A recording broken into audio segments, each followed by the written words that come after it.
नमस्कार साथियों, आप देख रहे हैं target with Chandra YouTube channel. मैं हूं चंद्रभान। दोस्तों, कोई भी देश की जो आर्थिक स्थिति है और खासकर अगर भारत की आर्थिक स्थिति की बात करें तो आज भी हमारे सकल घरेलू उत्पाद में कृषि उत्पादन का सबसे बड़ा महत्व है। कह सकते हैं कि लगभग आज भी हमारे देश की जो जनता है, जो लोग हैं, वो लगभग 50% के ऊपर आज भी लोग कृषि पर आधारित है, कृषि व्यवसाय से ही जुड़े हुए हैं। तो कह सकते हैं कि जितनी भी सरकारें हैं आई अभी तक, और अगर हम और अंग्रेजों के समय तक जाएंगे, जब हमारा देश आज़ाद नहीं हुआ था उसके पहले, तो हम कह नहीं सकते हैं, क्योंकि हमारे पास सारी शक्तियां नहीं थी, तब भी किसानों का शोषण होता था। वर्तमान में लगभग देश को आज़ाद हुए काफ़ी वर्ष हो गए हैं। हमारा देश जब हमारा संविधान लागू हुआ तब से लेकर के अगर अब तक की बात करें, लगभग 70 साल के ऊपर की बात हो चुकी है। लेकिन आज भी हमारा जो किसान है, कहीं ना कहीं उसका शोषण जरूर होता है। ये जो अन्नदाता है, किसान है, जिस पर हमारा जीवन आश्रित है, उसके साथ अगर कुछ गलत हो तो इसमें सिर्फ किसान की नहीं बल्कि देश में रहने वाले प्रत्येक नागरिक का एक कर्तव्य बनता है कि हम उसके साथ, उसके कंधे से कंधा मिलाकर के हमें खड़ा होना चाहिए। तब तो वास्तव में हम उस देश के नागरिक हैं। अभी हाल ही में जैसे कि आप देख रहे हो, किसान आंदोलन की बात करते हैं। पंजाब में किसान आंदोलन लगभग 2-3 महीने से चल रहा है, और जो 3 कृषि कानून आए, इन 3 कृषि कानूनों के विरोध में खासकर पंजाब और हरियाणा के क्षेत्र में आंदोलन देखने को मिल रहा है, और ये पूरा भारत जानता है इसके बारे में। लेकिन आखिर आंदोलनरत किसानों की मांग क्या है? आखिरकार वो भी शिक्षित हैं। अगर वो अपनी मांग कर रहे हैं तो वो मांग कहां तक जायज है, ये हमें समझना चाहिए। एक आम नागरिक होते हुए भी समझना चाहिए, और साथ साथ में सरकारों का उन्हें भरपूर सहयोग मिलना चाहिए। और ये हम सभी से उम्मीद करते हैं और सभी से ये निवेदन करते हैं कि हमारे अन्नदाता का सहयोग हम सब मिल करके करें। मैं किसी भी व्यक्ति का, किसी भी सरकार का यहाँ विरोध करने के लिए उपस्थित नहीं हुआ हूँ, बट मेरा ये मानना है कि ये किसानों का सहयोग जो है वो सभी को करना चाहिए। और ये जानते हुए कि हमारा देश जो है अभी भी पूरी तरीके से कह सकते हैं लगभग आधे से ज़्यादा लोग जो हैं वो किसान हैं, आधे से ज़्यादा लोग जो हैं वो कृषि पर ही डिपेंड हैं। हम अगर आज ये जो आंदोलन है, किसानों का जो साथ लोग नहीं दे पा रहे हैं, उसमें बहुत सारे रीज़न होंगे, बहुत सारे कारण होंगे, जैसा कि आप लोग जानते भी होंगे। लेकिन क्या एक वजह है कि सिर्फ और सिर्फ पंजाब और हरियाणा के किसान ही इस आंदोलन में पूरी तरीके से भाग ले रहे हैं? उसके अलावा और भी राज्य हैं, उन राज्यों के जो किसान हैं वो क्यों नहीं ले रहे हैं इन आंदोलनों में भाग? तो इसके कई कारण भी हो सकते हैं, लेकिन एक कारण जिसकी मैं आज चर्चा करने के लिए आपके सामने उपस्थित हुआ हूं, वो कारण ये है कि पंजाब के जो किसान हैं, हरियाणा के जो किसान हैं, उनके द्वारा किया गया ये आंदोलन कोई नया आंदोलन नहीं है। पंजाब और हरियाणा में हुए किसान आंदोलन का इतिहास बहुत ही पुराना है। हम उस पुराने इतिहास को आज के वर्तमान का जो समय है, जहां पर किसान आंदोलन हो रहा है, उससे जोड़ने का प्रयास करेंगे। आपको थोड़ा सा इंटरेस्ट भी आएगा इस वीडियो को देख करके कि एक संयोग ही है कि अभी हाल ही में पंजाब में जो पहला किसान आंदोलन हुआ था उसके 100 वर्ष पूरे हुए हैं 2020 में। एक कारण कहीं ना कहीं यह भी देखने को मिलता है कि हमारे देश की ये विडंबना कह सकते हैं कि जो लोग शिक्षित हैं वो खेती करना नहीं चाहते हैं, और जो शिक्षित नहीं हैं वो मजबूर होकर के खेती करते हैं। कहीं ना कहीं हमारे लोगों, हमारे भारतीय लोगों के अंदर एक ये मानसिकता है, कई ऐसी जगहों पर हो सकता है, सभी लोग ऐसे नहीं होंगे, कि खेती करना जो है वो अनपढ़ की निशानी है, अशिक्षित की निशानी है। जो पढ़े लिखे नहीं रहते हैं वही खेती करते हैं। पर बहुत सारे ऐसे उदाहरण भी आपको मिलेंगे जो वेल ग्रेजुएट लोग जो हैं वो बेहतरीन तरीके से खेती कर रहे हैं, और खेती को, कृषि को एक व्यवसाय के नज़रिए से उन्होंने देखा है, और वहाँ पर बहुत सारे रिसर्च भी किए हैं और काफ़ी वो हद तक सफल भी हुए हैं। तो हमारे देश की विडंबना यही है कि जो पढ़ा लिखा है वो खेती करना नहीं चाहता है, और जो करना चाहता है वो पढ़ा लिखा नहीं है। और कहीं ना कहीं उसका इसमें से एक कमी यही आती है कि जो ज़्यादातर किसान हैं हमारे देश के वो अशिक्षित हैं, और इस तरीके की कोई भी अगर कानून आते हैं जो किसानों के लिए होते हैं, उन कानूनों और नियमों के प्रति जो अशिक्षित किसान हैं वो बेचारे थोड़ा सा असहज महसूस करते हैं।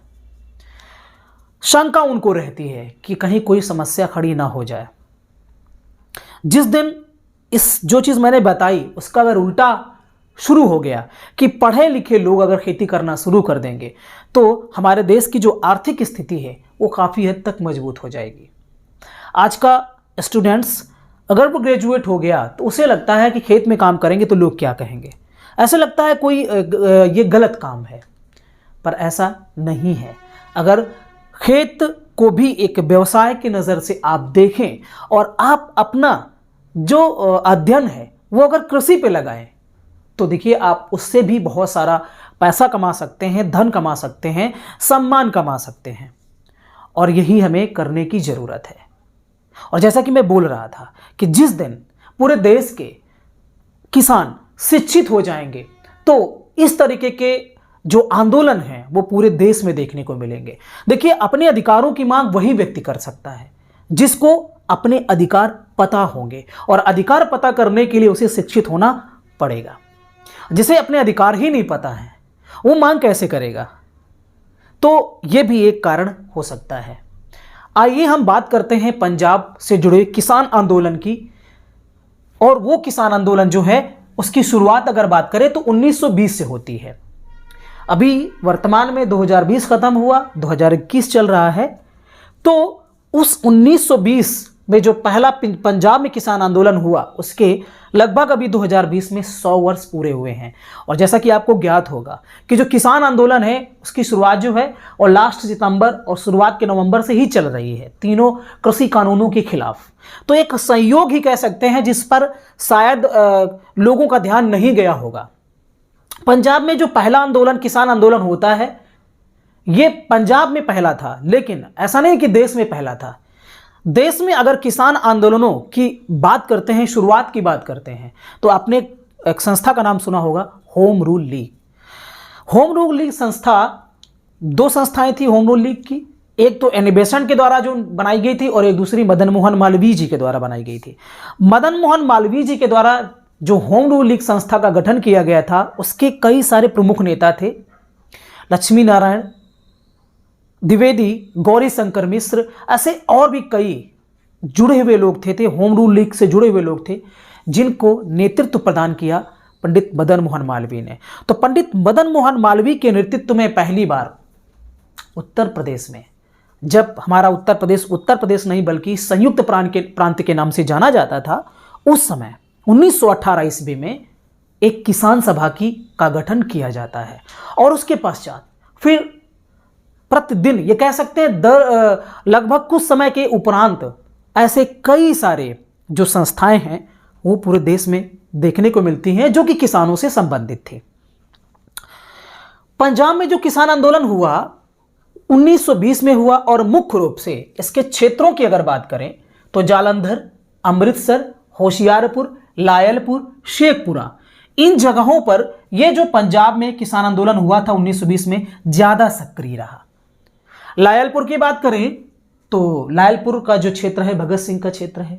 दोस्तों, मैं एक आपसे प्रश्न करना चाहता हूं, आप कमेंट्स में उसका आंसर दे सकते हैं कि अगर वर्तमान में भगत सिंह जिंदा होते, वो होते, तो बताइए वो इन कृषि कानूनों का विरोध कर रहे होते या इसके समर्थन में होते? आप कमेंट्स बॉक्स में कमेंट कर सकते हैं।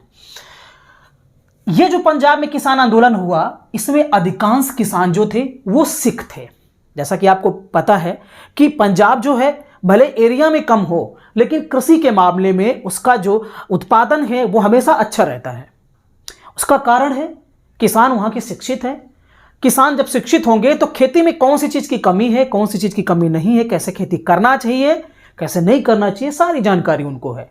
और कानूनों के बारे में, कृषि कानूनों के बारे में भी वो जानकारी रखते हैं। तो ज़्यादातर जो किसान थे वो अधिकांश किसान सिख थे। लेकिन 1920 के कुछ समय पहले ही गुरुद्वारा कानून सुधार आंदोलन एक हुआ था। देखिए, कहीं पर भी लोग जागरूक तब होते हैं जब कह सकते हैं कि एक आग जो है वो तभी लगती है जब वहां चिंगारी भड़कती है। इस किसान आंदोलन के पहले ही गुरुद्वारा कानून सुधार आंदोलन शुरू हुआ था जिसके नेतृत्व करता थे बाबा सोहन सिंह भाकना। इन्होंने गुरुद्वारा कानून सुधार आंदोलन की शुरुआत की थी 1920 के पहले। तो पहले से ही एक संगठित रूप में सिख रहे हैं और हमेशा रहे हैं। तो एक ये आंदोलन हुआ था 1920 के पहले। फिर पटियाला रियासत का आंदोलन, जो कि पंजाब का उस समय का सबसे शक्तिशाली आंदोलन था, वो हुआ। और ये किसके खिलाफ था? जमींदारों और अंग्रेजों के विरुद्ध।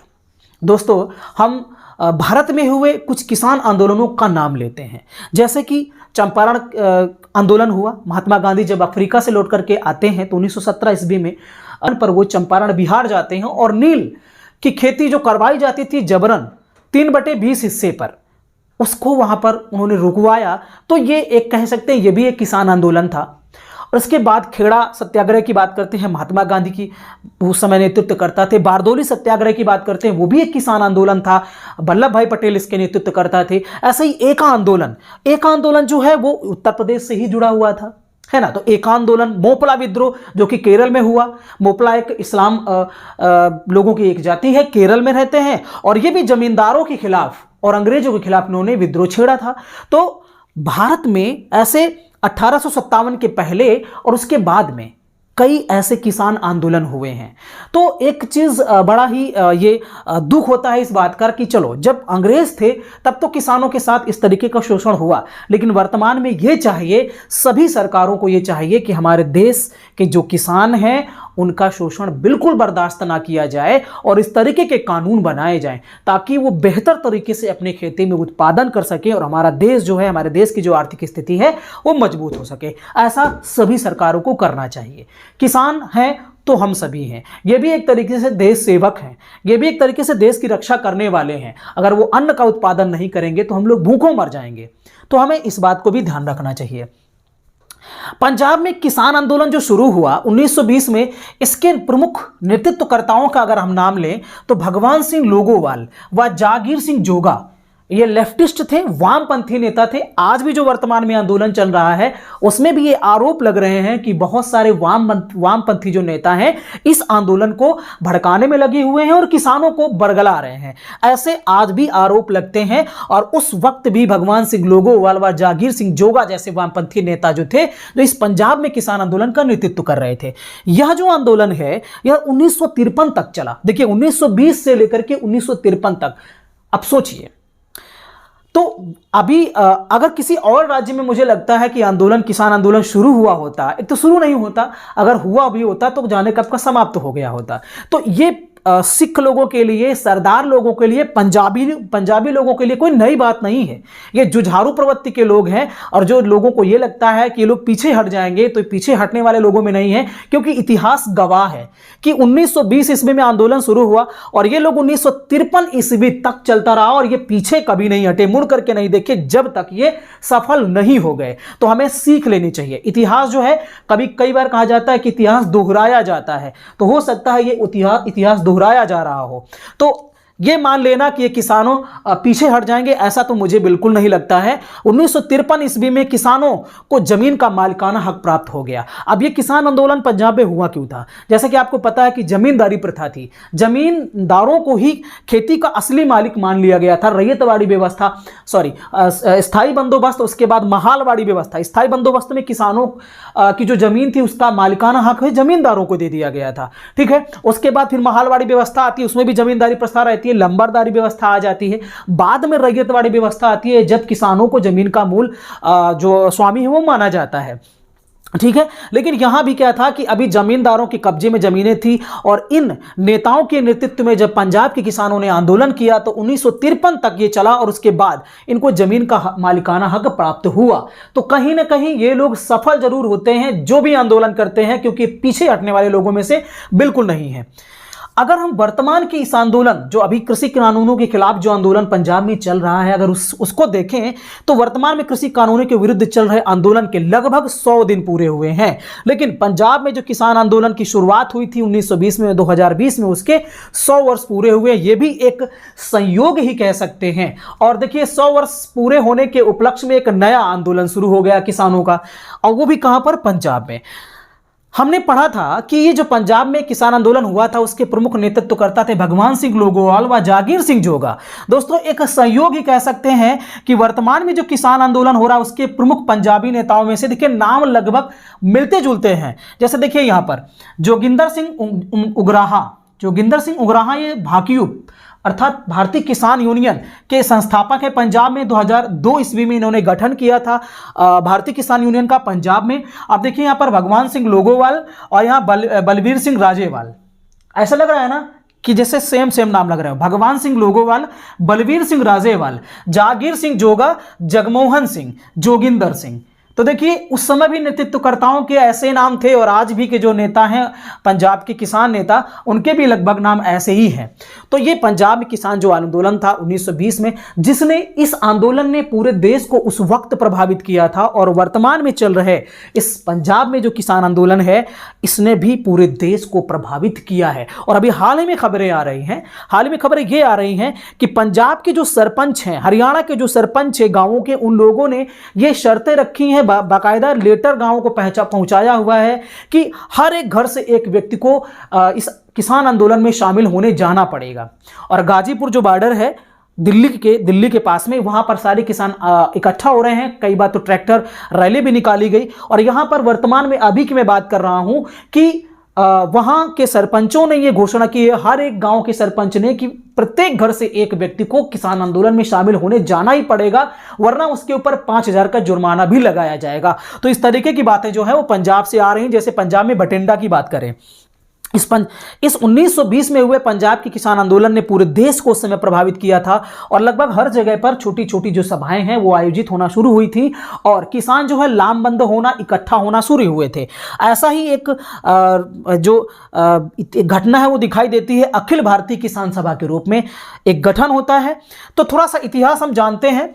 अक्टूबर 1920 ईस्वी में अवध किसान सभा की जो स्थापना है, गठन बाबा रामचंद्र के द्वारा किया गया। बाबा रामचंद्र जो पहले उत्तर प्रदेश में किसान सभा का गठन पंडित मदन मोहन मालवीय जी के द्वारा किया गया था, उसको बाद में बाबा रामचंद्र ने एक धार प्रदान की, एक नेतृत्व बाद में प्रदान किया। और बाबा रामचंद्र जो हैं वो महाराष्ट्र के रहने वाले एक ब्राह्मण थे, लेकिन इन्होंने अवध किसान सभा का जो गठन है वो उत्तर प्रदेश में किया। कब? 1920 ईस्वी में। उसके बाद 1928 ईस्वी में आंध्र प्रांतीय किसान सभा, आंध्र जैसे कि नाम है इसका आंध्र अर्थात आंध्र प्रदेश, वहां पर एक प्रांतीय किसान सभा का आयोजन एनजी रंगा के द्वारा किया जाता है। एनजी रंगा दक्षिण भारत के एक प्रमुख किसान नेता हैं, समाज सेवी हैं, और इनकी बहुत सारी कई प्रतिमाएं वहां पर बनी हुई हैं, और इनके नाम पर कई यूनिवर्सिटीज भी साउथ में बनी हुई हैं। तो एनजी रंगा एक प्रमुख किसान नेता हैं जो कि साउथ में बहुत ही फेमस हैं। इन्होंने आंध्र प्रदेश में प्रांतीय किसान सभा की स्थापना की। 1923 ईस्वी में दोस्तों बिहार किसान सभा की स्थापना स्वामी सहजानंद सरस्वती के द्वारा की गई। देखिए एनजी रंगा और स्वामी सहजानंद सरस्वती का जो नाम है वो किसान नेताओं में प्रमुखता से लिया जाता है। यह भी माना जाता है कि भारत में किसान आंदोलनों के जनक में अगर नाम लिया जाए कि जनक कौन है, तो इन दोनों नेताओं के नाम जरूर आते हैं। एनजी रंगा और स्वामी सहजानंद सरस्वती, इन लोगों ने किसान आंदोलनों का एक इतना अच्छा रूप लोगों के सामने तैयार करके दिखाया, एक ऐसे नेतृत्व किया कि इनको हम किसान आंदोलनों के जनक के रूप में भी जानते हैं। स्वामी सहजानंद सरस्वती की बात करें तो एक स्वतंत्रता संग्राम सेनानी, एक नेता, एक साधु संत ये भी थे। स्वामी सहजानंद सरस्वती ने जैसे कि भारत छोड़ो आंदोलन है, ऐसे और बहुत सारे जो आपके आंदोलन हैं महात्मा गांधी जी के द्वारा चलाए गए उसमें भी शामिल हुए थे। स्वामी सहजानंद सरस्वती का जो जन्म है वो गाजीपुर में हुआ था। ये गाजीपुर के रहने वाले हैं, और उत्तर प्रदेश में बिहार में इन्होंने बिहार किसान सभा की शुरुआत की थी। उसके बाद अगर बात, उनके नाम पर ही स्वामी सहजानंद स्नातकोत्तर महाविद्यालय की स्थापना भी गाजीपुर में की गई है। 1929 ईस्वी में ही कृषक प्रजा पार्टी की स्थापना की गई फजलुल हक के द्वारा।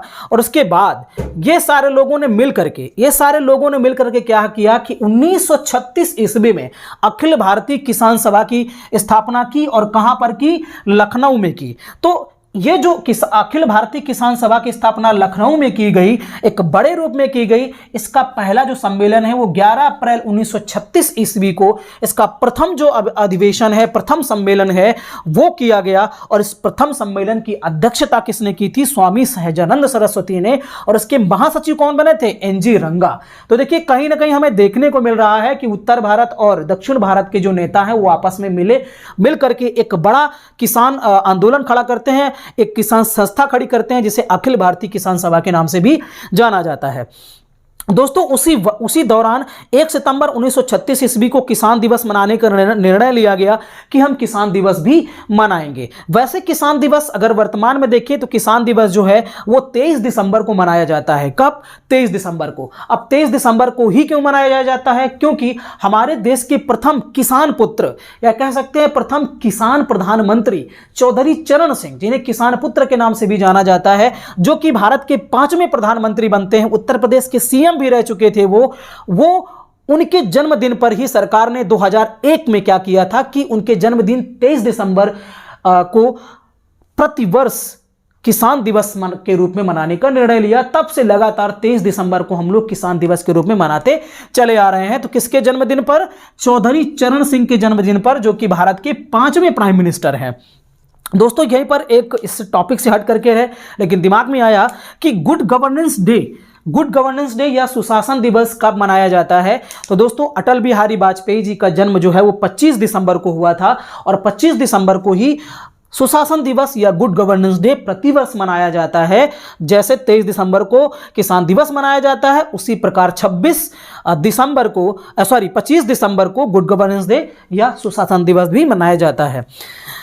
1938 ईस्वी में गुंटूर में भारतीय किसान स्कूल का शुभारंभ किया गया। देश में ऐसे यूनिवर्सिटीज की, ऐसे कॉलेज की, ऐसे स्कूल की जरूरत है जहां पर किसानों से संबंधित चीजों को पढ़ाया जाए, कृषि से संबंधित चीजों को पढ़ाया जाए, तो ऐसी जरूरत है। और ये जो दोस्तों प्रथम अखिल भारतीय किसान सभा का सम्मेलन हुआ था, इसमें कई प्रमुख नेता शामिल हुए थे, जिनमें से पंडित जवाहरलाल नेहरू का नाम जो है प्रमुखता से लिया जाता है। ये भी इसमें शामिल हुए थे। राम मनोहर लोहिया, जयप्रकाश नारायण जैसे तरीके जो महान नेता हैं वो भी ऐसे किसान आंदोलनों का जो साथ है वो दिए हैं। तो दोस्तों ये थोड़ा सा पंजाब में किसान आंदोलन का जो इतिहास है उसके बारे में हमने बात की। और यहाँ से कई बार एग्जाम में प्रश्न भी पूछे जाते हैं और ज़्यादातर स्टूडेंट्स जो है इस तरीके के जो टॉपिक हैं उनको स्किप करते हैं और यहां से प्रश्न पूछ लिए जाते हैं। तो दोस्तों अगर वीडियो आपको पसंद आया हो तो प्लीज़ हमारे चैनल को सब्सक्राइब अवश्य कर लेना। और अगर कोई आपको समस्या हो तो कमेंट्स भी कर सकते हैं, लाइक शेयर भी कर सकते हैं। तो थैंक यू।